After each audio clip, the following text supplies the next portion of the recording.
always looking for edges.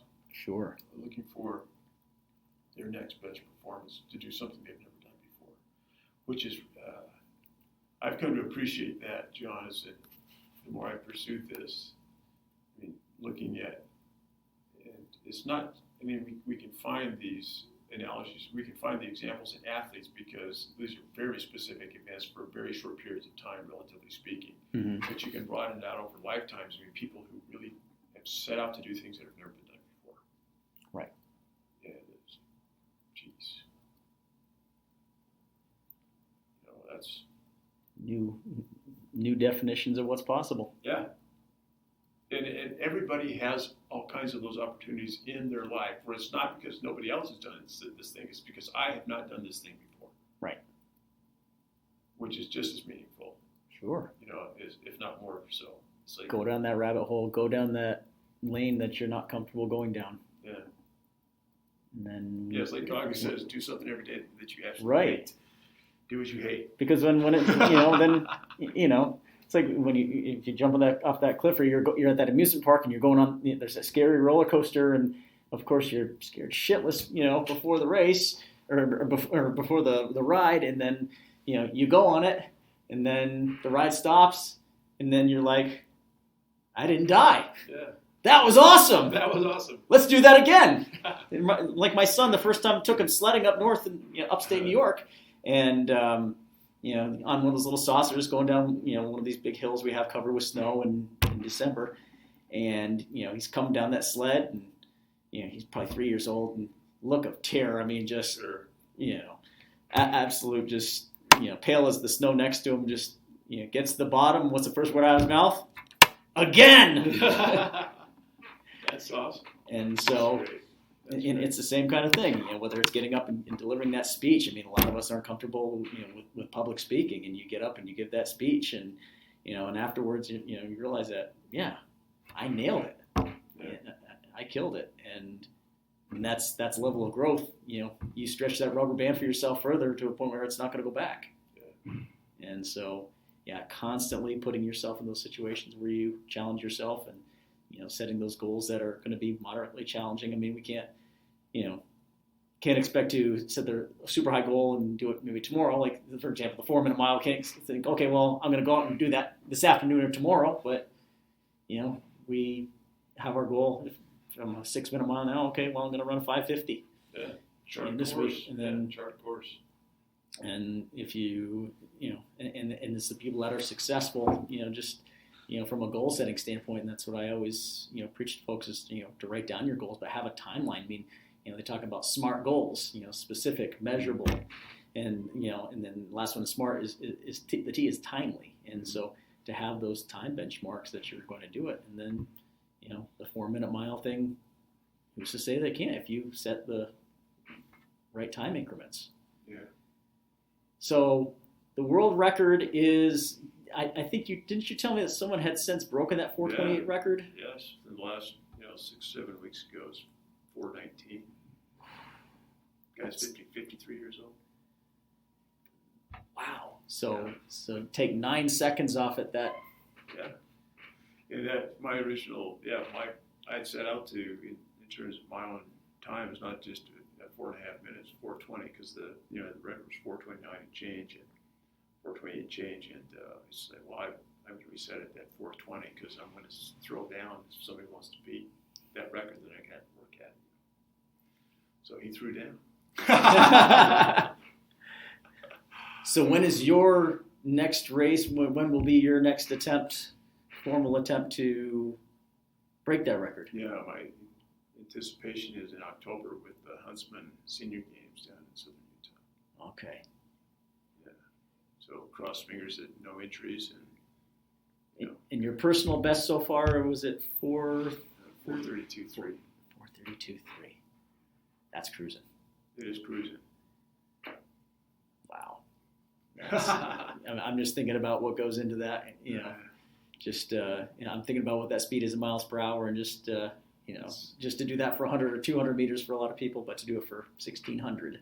Yeah. I mean, that's a phenomenal feat, and in the mile, that's so unique because it's a very unique blend of speed and endurance. Yeah. it's not a sprint, but it's not it's not a long 5, 10 or a 10-mile thing or a marathon. I mean, you're kind of in the middle, so you're really having to balance both.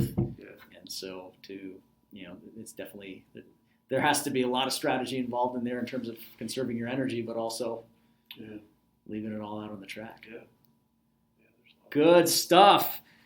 So I'm going to shift gears on you a little bit. So talk a little about how you strike the balance in your life between raising 5 children and being very active in your church, having a busy career as an attorney, training to perform as a runner at this elite level as a miler, and now recently launching the amazing endeavor with Elements Meals. How do you balance all this? Because a lot of people can say they're a master of all trades or a jack of all trades and master of none, but it seems like you've done very well with all of these. As a family man and with your church and everything else, I mean, you're not just dabbling in these things, you're doing all these things and doing them well. Yeah, I mean, arguably, yes, but there's every sword has 2 edges. Every sword cuts 2 ways, and every coin has 2 sides. Every success is a function of failure. This is true. And that's just how it is. And so I could say I have 5 fabulous children. They're remarkable individuals.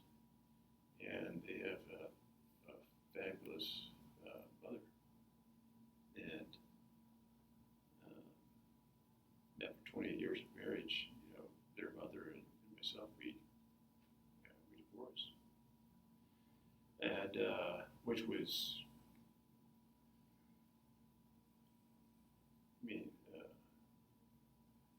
I can't verbalize what that experience was, because it was about a 6 or 8 year experience of trying from the time the process was initiated to the time it was finalized. It was really a search to try to search in earnest to make it work. Right. But it didn't. Ultimately it didn't. And that was it presented very significant challenges to me, psychologically, spiritually, physically. The whole shoot match. And I think it turned out as good as it possibly could have, in terms of, if it's possible to have a good experience during a divorce. Because we didn't battle over typical things with money, kids, all that stuff. Right. It was very amicable. She's a fabulous lady. She's a fabulous mother. Sure. I married up when I married her. So it's a traumatic thing, especially after 28 years. Yeah. I've been down that road, but for me it was 10 or 11 years, but 28 years. That's that's being with her, longer than I've been with myself. Right. When it's in that case, when it's such a large chunk of your life, and then to be, starting over with a new life and a new lifestyle, after that continuity. So you get to choose, right? You get to choose whether this will destroy you or whether you'll let it improve you. Right.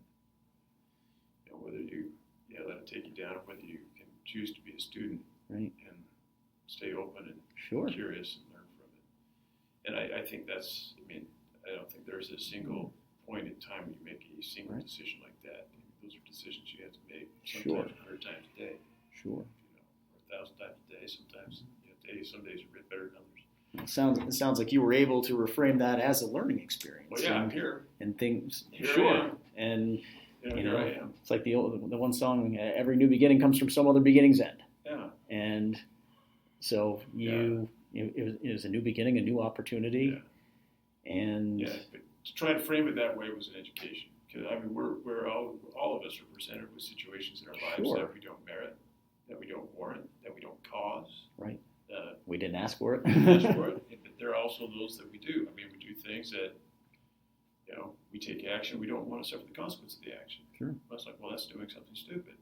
You're doing something and you don't want and you're not measuring the consequence of what you're doing, but you're going to do it anyway.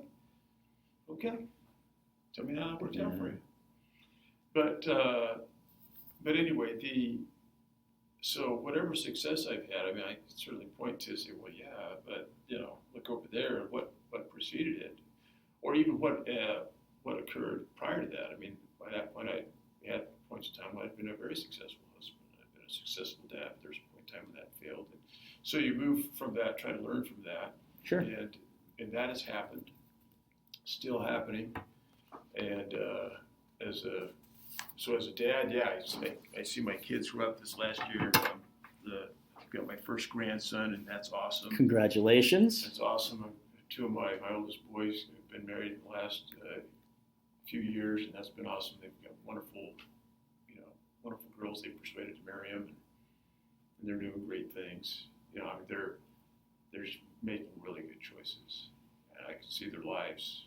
Just watching my kids develop into great people. I've got a daughter who's 21. Is just a fascinating individual as well, doing extremely well. And two other boys that are, again, just really, and they're people I really like. I love to spend time with people. I can tell. I mean, obviously we don't know each other very well, but I can see it in your social media posts. I mean, I know social media is only a small cross section of what you see, but I mean, you can just tell in the enthusiasm and the words that you use. It's just you can see how rewarding it is for you, and just how much you love spending time with them, and just how rewarding it is for you to see them thriving the way they are. Yeah, and it's one of the benefits of these. We talked earlier about laws of the harvest. It's one of the benefits of the laws is if you do the work, then you reap the reward. Yes. That's an actual law, and you can't defy it. Right. And so if you do put in the time as dad, then you're going to reap the reward. Sure. For that labor. And Absolutely. it may not be on the time frame that you thought it would be. Right. Or whatever. But you're going to be able to experience that, or as a husband, or as a friend, or as an athlete. Yeah. But it's great to know that there are laws that are irrevocably decreed. That if you will take these actions according to these laws, then these benefits or these fruits will come. It'll come back around. It'll come. Maybe not tomorrow, maybe not next week, not next year, but no, I mean, if you will see it. If you're involved in agriculture, it is a practice of patience. Yes. Because you can plant the seeds, but they will not be cajoled. Right. They're going to grow according to their time frame, according to the weather, the dirt, the moisture, the sun. I mean, they're going to react to that. Yep. And their own strength, and regardless of what you want or your will, whatever. No, they're going to grow at their pace. And so it's a practice of patience. And, yes. Just being willing to be patient. Incredible stuff. Great nuggets here. So I'm going to shift gears on you. And by the way, I'm a recovering lawyer. I don't practice anymore. When I started Elements, I just I stopped practicing law. So. Recovering lawyer. That's right. So Elements, let's talk about that. Now, I'll never forget how excited I became when I learned, when my girlfriend Becky told me about this endeavor with Elements and the product, and it's genius. It's revolutionary. It's well established. You know by now through social media that myself, my family are huge fans of these meals, and I know for a fact that there's going to be countless more fans in the making here. They say necessity is the mother of invention. Tell us the story about how this started. Talk to us about the pain points that you had, those white hot pain points, and that you had with your nutrition that triggered the development of this product. So, I guess start us from the beginning. Yeah, it was a natural outcome of prior experience. So, growing up on a small farm and appreciating the food that you get to eat when you pick it. Being able to eat the animals that you butcher. Right. When you shortly after you butcher them. I mean, it's picking an apple from a tree and eating it when it's ripe. Literally farm to table. Yeah. Just right off the tree to your mouth, and so if you take a golden delicious apple, late September, October, that's just, if you pick it then Nothing and better. eat it then it's, everything else, every other Golden Delicious that is harvested early is going to be a disappointment to you. Exactly. I grew up in apple country in upstate New York, and Okay, when, there you when go. the fall comes There you go. and those apples come off, there's nothing else like it. And so our food supply system, our food supply chain is built not around that nutritional truth. It's built to circumvent it, try to hack it. And hacks are exactly what they sound like. They're not real. They're an attempt at truth, right. which means they're not.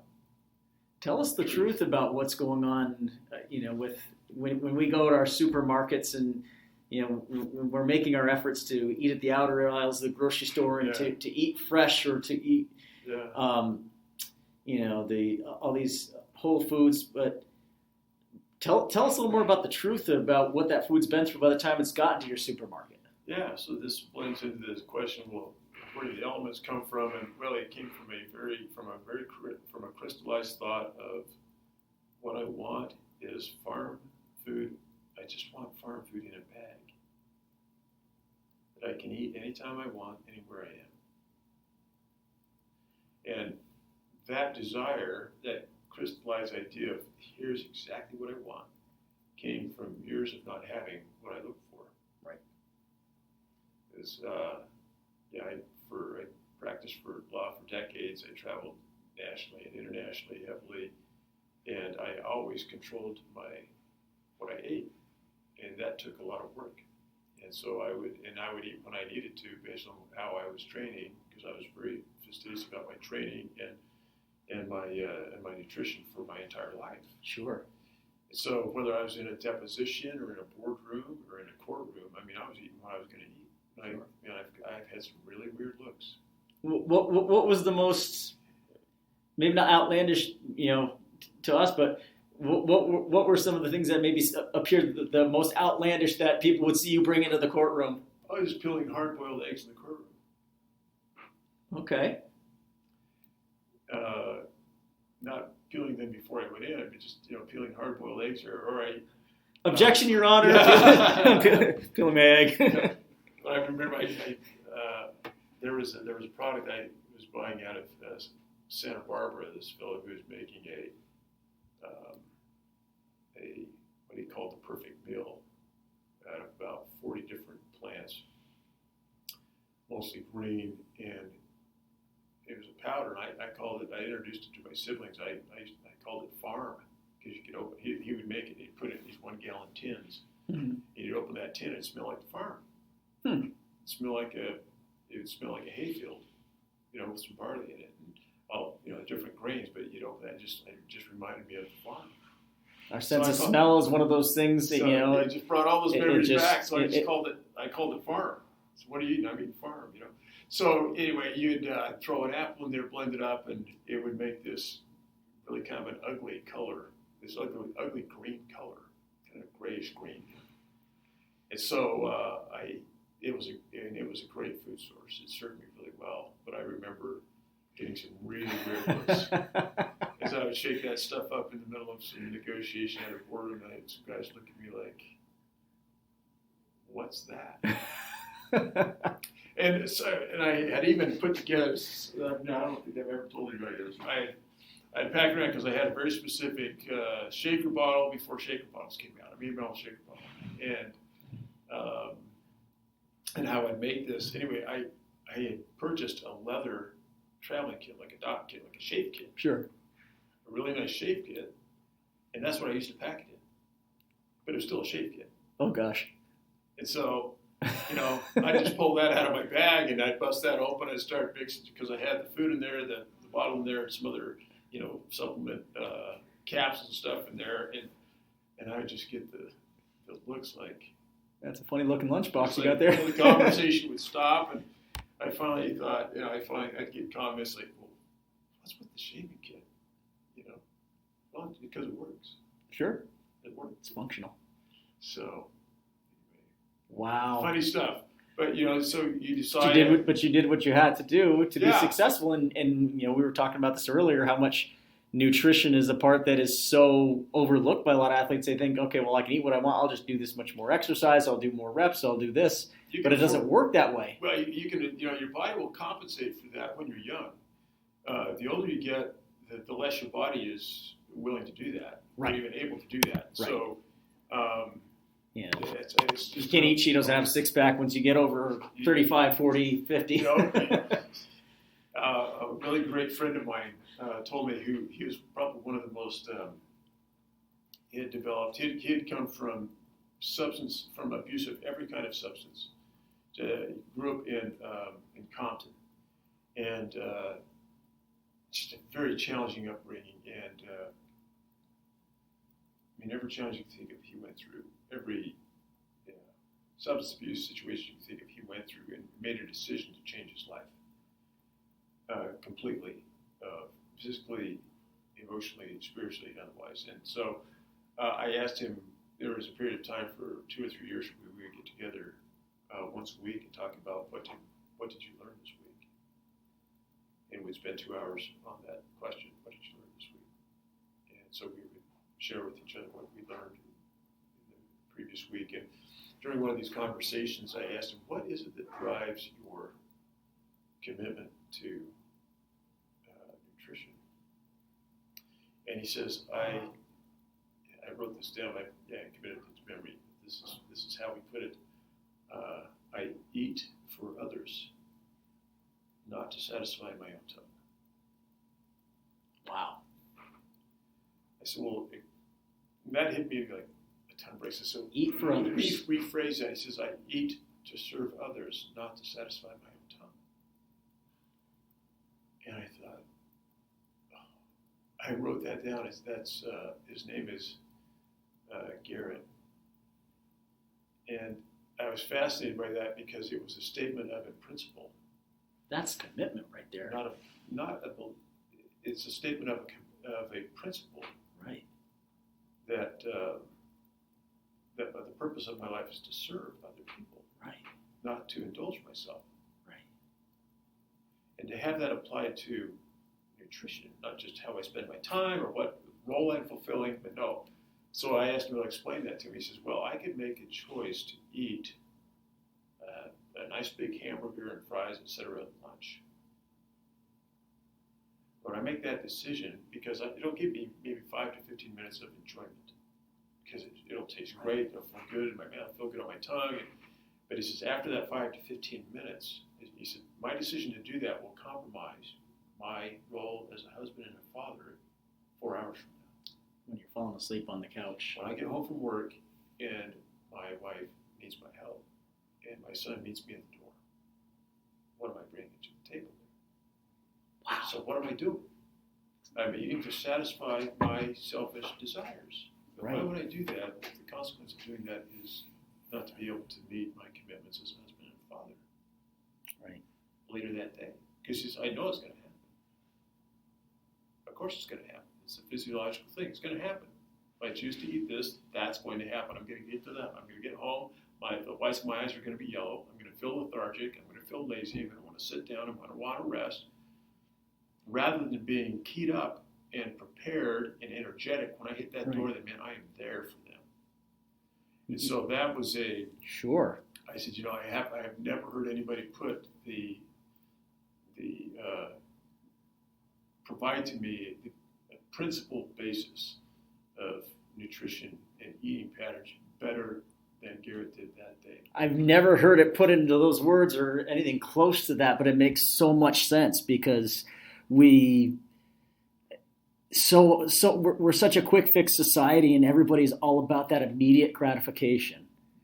And in this 75 Hard Challenge, I've started to kind of in refraining from a lot of those immediate gratification things like a greasy pizza or ice cream and all those things that I would have reached for before because they taste great, but I feel lousy hours later because of either the gluten or the dairy or whatever else it was, and be tired, and you're not functioning at your best. You're not at your best for yourself, and in turn you're not at your best to provide and take care of others and give people the best version of yourself.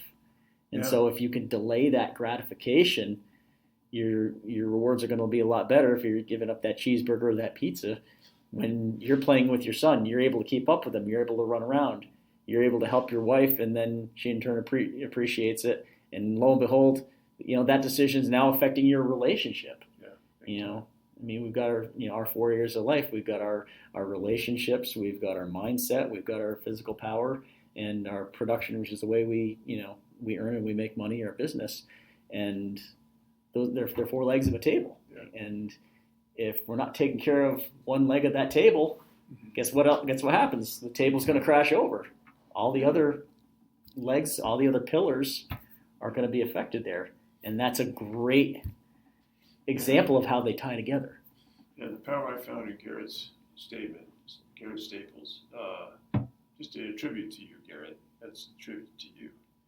He said that, once he stated that I could identify as, that's a principle I can choose to live by. Principles are powerful. They have power that beliefs don't have. Because people can believe in principles. So principles are exceptionally powerful truths, or they can also be false or false principles. And so here's a true principle, here's a seed that will grow good fruit. Right. And if you practice this, then the harvest will be exceptional and the fruit will be delicious. If my mental perspective on why I eat is so that I can serve other people and not to satisfy my own tongue. This is so huge. I can't told even Garrett, I said, get over. Garrett that I can believe, I can choose to commit to that. As a human being, I can commit to a principle. That's the power of a principle. I can commit to them, and I can keep a commitment to a principle more than I can commit to a 30-day challenge. Right. Because a principle can serve me my entire life. Gosh. And so it's a completely different approach.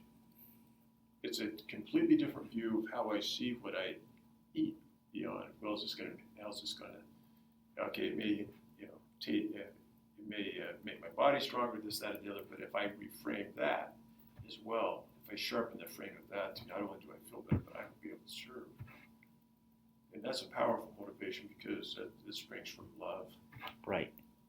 And care, and kindness, and thoughtfulness, all these things that when we're seeking to serve ourselves, those are not what we're thinking about. Huge nugget of wisdom right there. Huge. Because, my main goal of this podcast is to help people to overcome the mental barriers that prevent them from getting fit, from taking proper measures with their diets or with their nutrition, to their exercise, and just overall doing the things they have to do to take care of themselves. And so to reformulate the self-talk and to put it in that kind of language, that's what can hit home more than that. Well, it makes the decision easier, right? Then you Yes. look at the ice cream or the pizza, and it's not tempting. Right. Because you understand that, the so-called satisfaction I would get from that is not satisfaction to me anymore. It's short-lived. So you look at those things and they don't present the same challenge or temptation at all. Right. You look at them and recognize them for what they are. Right. Say, okay, if I want to pay, I know exactly what I'm doing. If I choose to pay that price because I want to eat with these people or enjoy a meal with these people, and maybe I do want to have a 15-minute, enjoyment on my tongue. Well, great. That's great. I just know what's going to happen. And I try not to let that get in the way. Right. Try to push through that. Sure. So I'm not looking to be antisocial or those other things, but to be able to frame. Talking about, for me, it's the power of that commitment to that principle. Yes. Makes, those are great lenses through which I can look at yes. the nutrition rule and say, I choose this, not that. And, why would I not choose those things over there? Well, because I'm committed to other people more than I'm committed to myself, or at least to the degree I'm committed to myself. Excellent.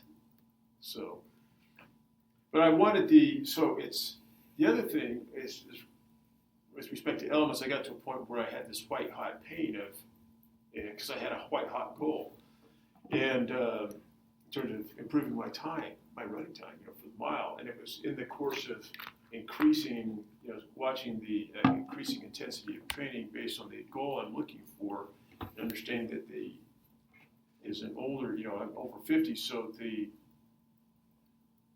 value that nutrition provides and that is increased because my body's not as forgiving as it was when I was younger. Younger, you don't have the wear and tear on your body. When you're 50, you have some life wear and tear on it, so it's not going to be as forgiving when you're cutting corners. So let's not cut corners. So for me, it was how can I need food. I want to stop peeling so many hard-boiled eggs. I want to stop eating out of tuna out of a can. Right. And raw vegetables, those are great, and plenty of water. But there's got to be another way. There's just got to be a better way to eat whole, fresh food. It's easier than this. Simpler than this, because the simpler it is, the easier it is, the more predictable it happens, the better, the more predictable the outcomes as a consequence of that behavior. So sure. I want the outcome. Fewer barriers in the way, the more likely we are. Right. We're going to be able to carry on and make something become a habit. Right. So I knew growing up, my dad took us we hiked a lot. I knew what freeze-dried food was about. We hiked the Sawtooths and the Tetons and the Wind Rivers. So I knew what freeze-drying was about, and had done some, looked into it because the technology has improved over the last 10 years. The freeze-drying technology has become phenomenal. But it's actually freeze-dried food in the past, 40 years ago, 30 years ago, 20 years ago, the price was, it wasn't an exorbitant price because it's a very expensive way to preserve nutrition. It happens to be the best way in the world. Of course. To preserve natural nutrition. But talk a little more about how it preserves the nutrition as far as locking the nutrients. So it was really, the elements came as a consequence of wanting fresh farm food and preserving the nutritional value of that farm food in a bag that I could eat anytime, anywhere. So that was the objective. Top level nutrient density. Top level nutrient density, which means harvest food when it's ready to be harvested, not before. Preserve the nutrition of the plant and of the animal as proximate to intervening in the life force as possible. So once I harvest a fruit or kill an animal, then it's flash freeze that food as quickly as possible, because once the life force is terminated, then the thing begins to die. You're right. The plant or the animal begins to decompose. That's it. That's the biology. Life is gone. Right. Now it begins to decompose and cannibalize itself. Sure. And so that means that vitamins, minerals, and phytochemicals are being consumed by the plant and being dispersed. So it's denatured. Yeah, totally. So even within 3 to 7 days, fruits and vegetables, they'll lose 50 to 70% of their mineral, vitamin, and phytochemical content. 50 to 70%. Yeah, within 7 days of harvest. And we're harvesting before they're nutritional zenith. We're harvesting early. They're not even ripe yet. So they're not even ripe. So they haven't even maxed out. Nutritionally, they're compromised. We harvest when they're compromised because they're immature. Well, that's stupid. But we do that because we think, well, they'll ripen up or whatever. They'll age during the transportation process. What we harvest early is because they're hard, and they won't get bruised as much, and they'll be pretty for people to buy them in the store, and we'll force them to mature over time in the back of a truck. Or in a crate somewhere. They might be maturing in their texture, but meanwhile the nutrition density is just dropping off draining right out. Just precipitously. So you go into I say the perimeter at the store, even the produce section, it looks beautiful, but it's a graveyard. That's where the fruits and vegetables go to die. what was really telling for me, Stan, was looking at the Elements website and in reading some of the stories behind it, and then some of the subsequent emails of just how far that food has traveled in many cases. Yeah. And if you think, okay, it was harvested, but it came from thousands of miles away. Maybe it came from Mexico, maybe it came from somewhere in Europe. I mean, depending what the product was. Yeah. And if you think about all that time that, like you said, it's spent on that truck or that ship or that plane or, big carbon footprint. That huge carbon footprint. I did it. Yeah. Every item of food in the grocery store has what is called a food mile attributed to it. I mean, it's an actual number that the industry calculates. And so, and a food mile has a carbon cost. I mean, because you're packing it. It's being packed somewhere. Like a lot of the cucumbers we get are from Egypt. Wow. Egypt's a huge cucumber producer. We have no idea how they're growing them. Right. Because it's certainly not transparent to us. Sure. Right. Almost 100% of the food that we eat, we have no transparency to. Right. We don't know the dirt it's grown in, quality of the water that was provided, what herbicides, pesticides, et cetera, were used on it. We don't know the variety. Or the meats, how they were fed, or what they were fed. Yeah, so very little transparency, which, to me is growing up on a farm where you actually eat what you grow and what you eat what you kill. It's like, well, that's crazy. It's kind of scary when you stop to think about it. It's like, Well, one of the most intimate acts in which we as humans engage is eating.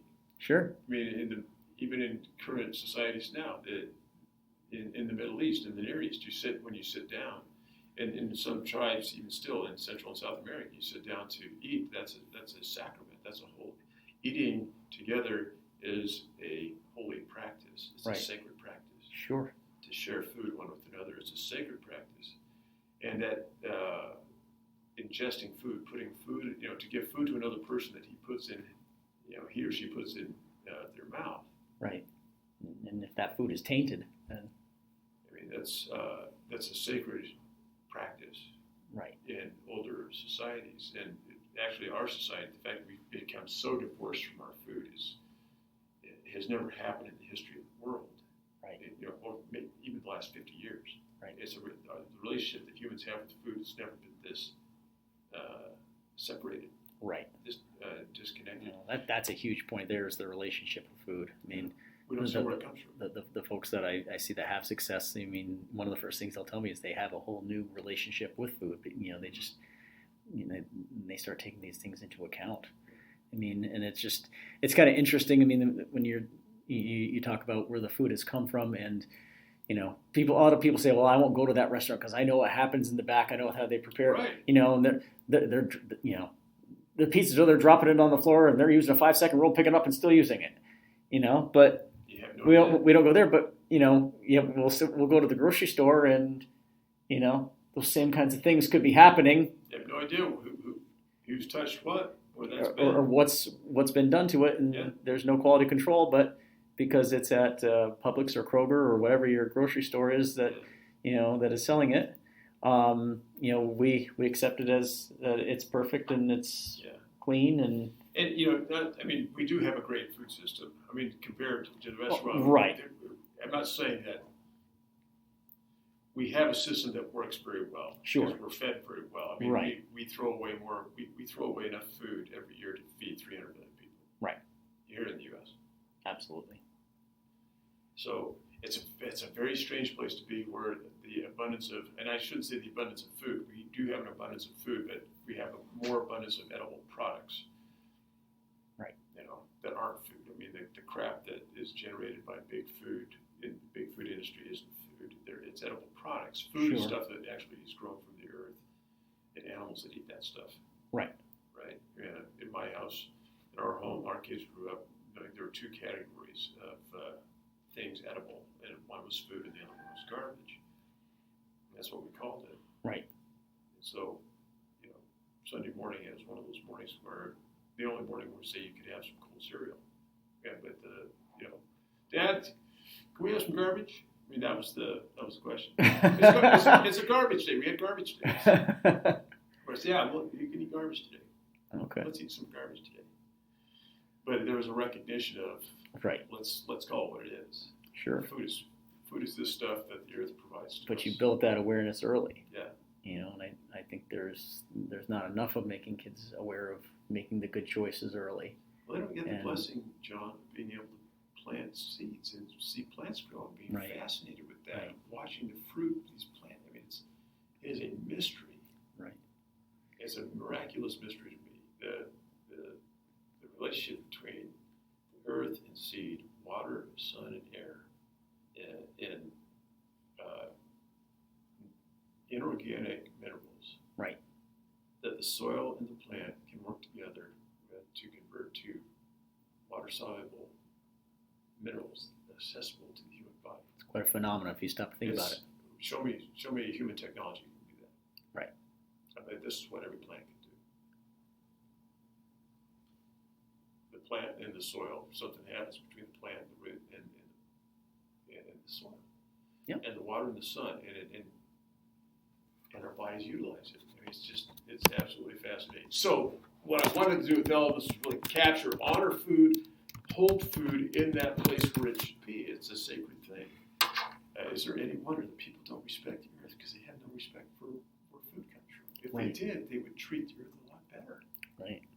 They would regard it. Exactly. But if they have no connection between where food actually comes from and what it takes to grow it, how do we expect them to Sure.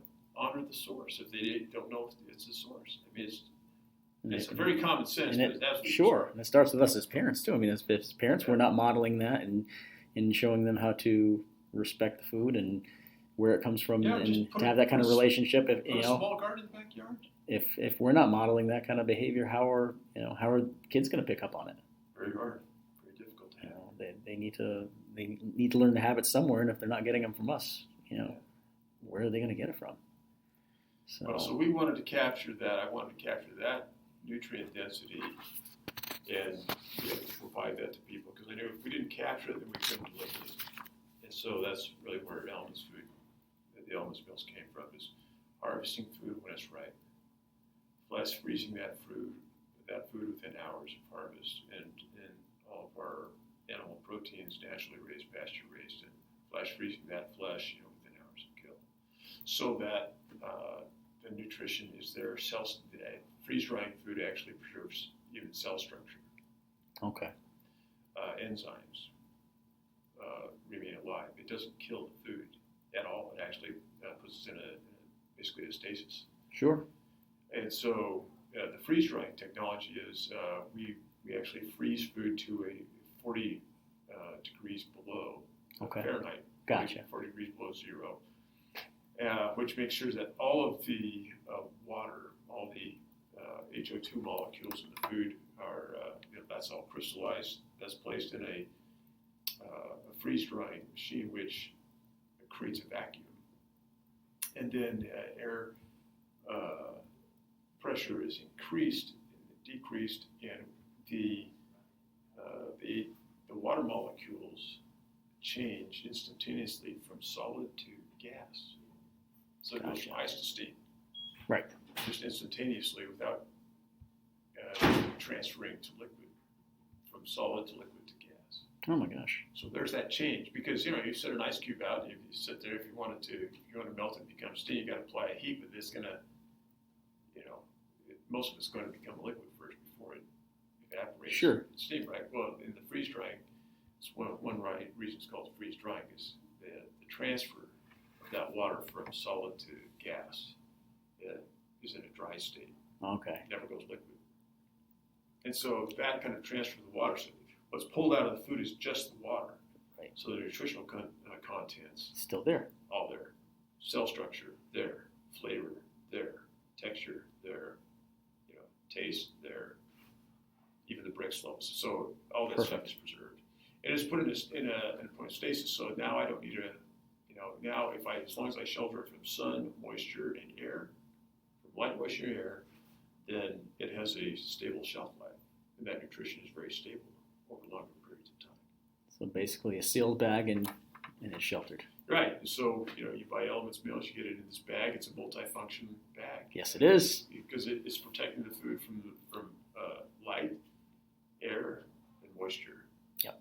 And so, no refrigeration required, which Yep. makes it just preeminently convenient. Because you throw it in your bag, the back of the truck, or the suitcase, or the briefcase, whatever.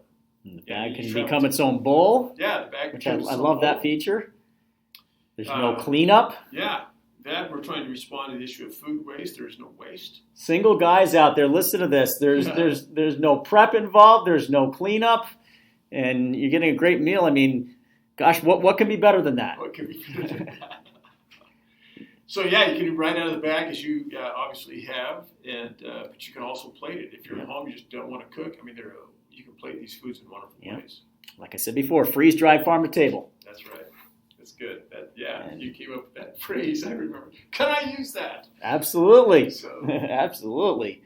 But yeah, I mean, it's just I find it so exciting because it's going to be great for so many people in general. I mean, my daughter already loves it, and I think now's the time if we can start making this more accessible to children and get them trying this, I think kids will really take to it as well. Kids can prepare it themselves. They can heat up a cup of water themselves and pour it in. This morning in the airport, it was perfect for me because, I wanted something nice and clean to eat in the morning, and I knew I had a 4.5 hour flight coming from Tampa to Salt Lake City, and I wanted something that was going to sustain me. And that's the other thing is how well, because of that nutrient density, is how well it sustains you for a long period of time. I'll let you talk a little more about that because, the meal I had this morning, I think, was 310 calories. So what did you have? And it was the sweet potato hash with the sausage. Yeah. And 310 calories, but it served me. Isn't that crazy? That's the only meal I've had today, and it's 2:00 Mountain Time, which means it's 4:00 back on the East Coast, and I ate that meal about 6 a.m. Yeah. And that's the only meal I've had today. I had another bar, when I was on the flight, a little, an Epic bar, which is basically protein, but that's really the only meal I've had today. But with that nutrient density, it's amazing just how well it keeps you satisfied and fills your body's needs without all these empty calories. Yeah. Like every calorie is it. Just the efficiency there. It's so well accounted for. Yeah. You've hit the ball out of the park with this because you're solving every person's pain point. You want to get what you need. You want to feel good. You don't want to be under. A lot of people are cutting calories, but they're cutting what they need, and they're not. They're bonking. You got athletes that are bonking. You got people that are passing out. Because they're trying to. These women that are trying to eat 1,000 calories in a day. And do an hour of cardio daily, and they're just having a hard time even walking by the end of the day, keeping their eyes open. They're functioning because they're just not getting what they need. Your brain, just to function, we need those micronutrients. Yeah. And so it's been one of the fascinating things to see these meals utilized, and actually to eat them myself and experience what was. To experience and practice what was theory, because there's not a ton of science out there on caloric value / nutrient value and energy output. So much focus is put on calorie in, calorie out kind of calculations, which is not accurate. Sure. It's like gospel truths in nutrition and training circles, and it's false. Right. Different. Fat calories are processed different than protein calories that are processed different than carb calories. Sure. Those are facts, and that calorie in, calorie out equation defies the second law of thermodynamics. It doesn't take that into account. Right. And so, much less the nutritional pathways that proteins follow versus sugars and more complex carbs and fats. Sure. And so It's hopefully we can have some participation in that conversation, help people understand that. You can eat 300 calories of Twinkies, or you can have a 300 calorie Elements meal. A calorie will produce a certain amount of heat. It'll heat a certain amount of water by 1 degree in a certain amount of time. But that's not the that's a very relative value. That's an anemic way of looking at food, right? Just based on its calories. It's very short-sighted. Yeah.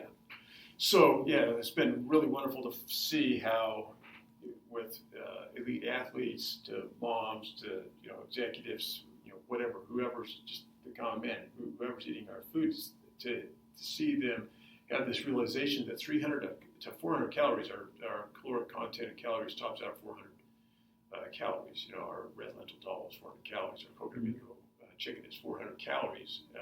The other meals are between 270 and 320. But to eat a bag of our food, to eat one of our servings, and come away feeling, man, I'm not hungry anymore. I feel satisfied, but not full. I feel good. You can really make those calories count. Yeah. The striking story, when the first time we spoke, I can't remember what type of athletes it was, but you were talking about how some athletes, they use them for a pre-race meal. Some Spartan boys. And instead of having their usual 800 to 1,000 calorie meal, or even 1,500 calories, or even 1,500 calories, carbs. They each of them just had an Elements meal, and I think you told me not only did it sustain, that was sufficient for their pre-race meal, but didn't you tell me there was no intra-race nutrition that Correct. They used? Yeah. So they didn't eat anything, didn't consume anything at all during the race. Right. So they ate this, one of these meals at 70 minutes before their 13-mile obstacle course race, Spartan race, and got them through the race. It's crazy. And their coach came back to me and said, "This is nuts. This is nuts. I don't get it. Yeah. I don't get it. How can that be?"